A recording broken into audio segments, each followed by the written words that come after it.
Hello ವೀಕ್ಷಕರೇ ನಮಸ್ಕಾರ. ಈ ಥರ ನಾವು ಮೊಸರು ವಡೆ ಮಾಡಿದರೆ ಒಂದೆರಡು ಜಾಸ್ತಿನೇ ತಿನ್ಬೋದು, ಅಷ್ಟು ಚೆನ್ನಾಗಿದೆ. ಇದು ಸಾಫ್ಟಾಗಿ ತುಂಬ ಚೆನ್ನಾಗಿದೆ. ಉದ್ದಿನ ವಡೆನೂ ತುಂಬ ಚೆನ್ನಾಗಿ ಬಂದಿದೆ, ಗರಿ ಗರಿಯಾಗಿ ಸಾಫ್ಟಾಗಿ ತುಂಬ ಚೆನ್ನಾಗಿದೆ ಇದು. ಈಗ ಒಂದು ಬೌಲಲ್ಲಿ ಸ್ವಲ್ಪ ಉಪ್ಪು ಹಾಕ್ತೀನಿ, ಅದಕ್ಕೆ ಸ್ವಲ್ಪ ತೆಳ್ಳಗಿನ ಮೊಸರು ಹಾಕ್ತೀನಿ. ಇದಕ್ಕೀಗ ಒಂದು ಒಗ್ಗರಣೆ ಕೊಡೋಣ.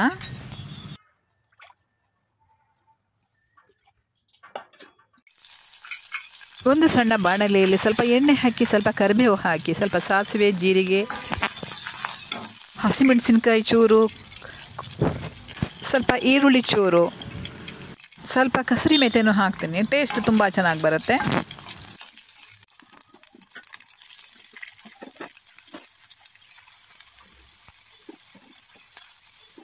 ಈ ಒಗ್ಗರಣೆಯನ್ನು ತೆಳ್ಳಗಿನ ಮೊಸರಿಗೆ ಹಾಕ್ತೀನಿ. ಈಗ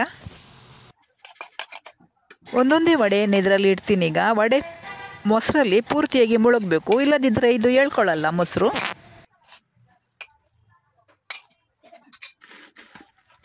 ಈಗ ಇದರ ಮೇಲೆ ಸ್ವಲ್ಪ ಮಿಕ್ಸರ್ ಹಾಕ್ತೀನಿ. ಇದನ್ನೊಂದು ಅರ್ಧ ಗಂಟೆ ಇಟ್ಟರೆ ಆ ಮೊಸರು ಎಳೆದು ತಿನ್ನೋಕ್ಕೆ ತುಂಬ ಸಾಫ್ಟ್ ಆಗಿರುತ್ತೆ, ತುಂಬ ಟೇಸ್ಟ್ ಆಗಿರುತ್ತೆ. ತುಂಬ ರುಚಿಯಾದ ಮೊಸರು ವಡೆ ರೆಡಿಯಾಗಿದೆ. ಈ ವಿಡಿಯೋ ನಿಮಗೆ ಇಷ್ಟ ಆಯಿತು ಅಂದರೆ ಒಂದೇ ಲೈಕ್ ಕೊಡಿ, ಕಮೆಂಟ್ ಮಾಡಿ, ಸಬ್ಸ್ಕ್ರೈಬ್ ಮಾಡಿ, ಪಕ್ಕದಲ್ಲಿರೋ ಬೆಲ್ ಐಕನನ್ನು ಒತ್ತಿ. ಮುಂದಿನ ವಿಡಿಯೋದಲ್ಲಿ ಭೇಟಿಯಾಗೋಣ ವೀಕ್ಷಕರೇ. ನಮಸ್ಕಾರ.